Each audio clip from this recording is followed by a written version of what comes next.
গল্পের শুরুতে আমরা দেখতে পাই মূল চরিত্র কালরাকে। জ্ঞান ফিরে পেয়ে সে আবিষ্কার করে নিজেকে একটি অচেনা অন্ধকার জায়গায় বন্দী অবস্থায়। দেয়ালের গায়ে লেখা একটি বার্তা, যেখানে লেখা ছিল, তুমি এবং তোমার স্বামীর মধ্যে কে মারা যাবে।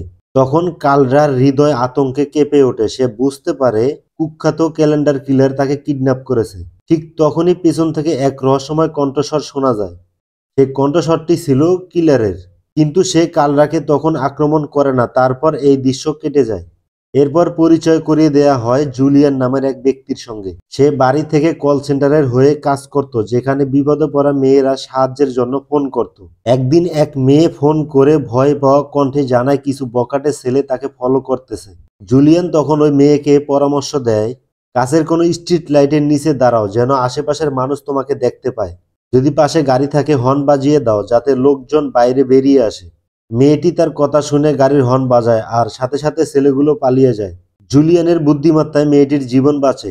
এরপর সে টিভি চালু করে, যেখানে ক্যালেন্ডার কিলার সম্পর্কে খবর দেখানো হচ্ছিল। কিন্তু জুলিয়ান তেমন গুরুত্ব না দিয়ে সে আরেকটি ফোন কল রিসিভ করে। এই কলটি আসে কালরার কাছ থেকে। কালরা ক্লান্ত ও হতাশ কণ্ঠে বলে, তুমি আমাকে সাহায্য করতে পারবে না, কারণ আমি নিজেই মরতে চাই। এক লেডি কিলার আমার পিছনে লেগেছে। সে আমাকে কিডন্যাপ করে একটি অচেনা জায়গায় রেখেছে এবং আমাকে ও আমার স্বামীকে মারার হুমকি দিচ্ছে। কিন্তু আমার স্বামী এই বিষয়টিকে গুরুত্বই দিচ্ছে না। জুলিয়ান তখন নিজের চারপাশ দেখে নেয়, তার মেয়ে নিরাপদে আছে কিনা। এরপর সিনেমার দৃশ্য পরিবর্তন হয়ে কালরার জীবনের কাহিনী দেখানো হয়। রাতের অন্ধকারে সে এক রাস্তা দিয়ে হাঁটছিল, যেন কোনো পার্টি থেকে পালিয়ে এসেছে। জুলিয়ান জিজ্ঞেস করে, তুমি কোথায়, তোমার স্বামী কোথায়? কালরা উত্তরে বলে, আমি আমার স্বামীর জঙ্গল থেকে পালিয়ে এসেছি। জুলিয়ান কিছু বুঝতে পারে না। তখন কালরা পুরো বিষয়টি ব্যাখ্যা করে, আজ আমাদের বিবাহবার্ষিকী ছিল।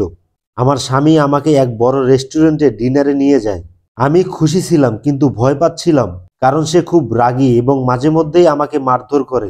ডিনারের পর সে আমাকে এক গোপন ফ্লোরে নিয়ে যায়, যেখানে ধনী ও ক্ষমতাশালী লোকদের পার্টি চলছিল। সেখানকার পরিবেশ ছিল অদ্ভুত।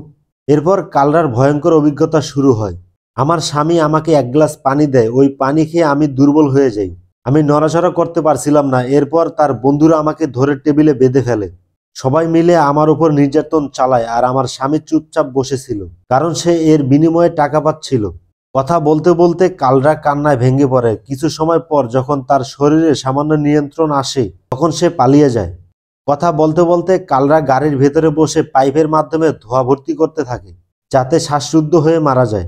জুলিয়ান বারবার তাকে থামানোর চেষ্টা করে, কিন্তু কালরা শোনে না।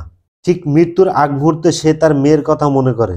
সে ভাবে, আমি মরতে পারি না, আমার মেয়েকে ওই নিষ্ঠুর লোকের কাছে রেখে যেতে পারবো না। এই উপলব্ধি হতেই সে দ্রুত গাড়ি থেকে বেরিয়ে আসে। জুলিয়ান তখনই তার বাবাকে ফোন দিয়ে বলে, আমি তোমাকে একটি ঠিকানা পাঠাচ্ছি, তুমি সেখানে গিয়ে দেখে এসো মেয়েটি ঠিক আছে কিনা। তার বাবা রাজি হয় এবং কালরার বাড়ির দিকে রওনা দেয়। কিন্তু তখনই একটি চমকপ্রদ ঘটনা ঘটে। জুলিয়ানের বাবাই সেই ব্যক্তি যার কাছে ক্যালেন্ডার কিলারের হুমকির চিঠি ছিল। শেষ দৃশ্যে দেখা যায় কালরার স্বামী একজন রাজনীতিবিদ, যাকে সবাই ভালো মানুষ মনে করত। কিন্তু কালরা একটি সংবাদ সম্মেলনে তার স্বামীর আসল চেহারা উন্মোচন করে। সে নির্যাতনের অডিও রেকর্ড প্রকাশ করে, যেখানে তার স্বামী তাকে মারধর ও গালাগালি করছিল। এই ঘটনা সামনে আসার পর তার স্বামীর রাজনৈতিক কেরিয়ার ধ্বংস হয়ে যায়। সবাই তার আসল রূপ দেখতে পায়। কালরা এরপর আইনজীবীর মাধ্যমে বিবাহ বিচ্ছেদের মামলা করে এবং জয়ী হয়। সিনেমার শেষ দৃশ্যে দেখা যায় কালরা তার মেয়েকে নিয়ে সুখে বসবাস করছে। সে এখন সম্পূর্ণ স্বাধীন, ভয়হীন জীবনযাপন করছে। এভাবে শেষ হয় সিনেমার কাহিনী। আজকের ভিডিও এই পর্যন্তই। দেখা হবে পরবর্তী ভিডিওতে। ততক্ষণে ভালো থাকুন, সুস্থ থাকুন। আর হ্যাঁ, ভিডিওটি যদি ভালো লাগে তাহলে লাইক কমেন্ট শেয়ার করে চ্যানেলটিকে সাবস্ক্রাইব করে দিন।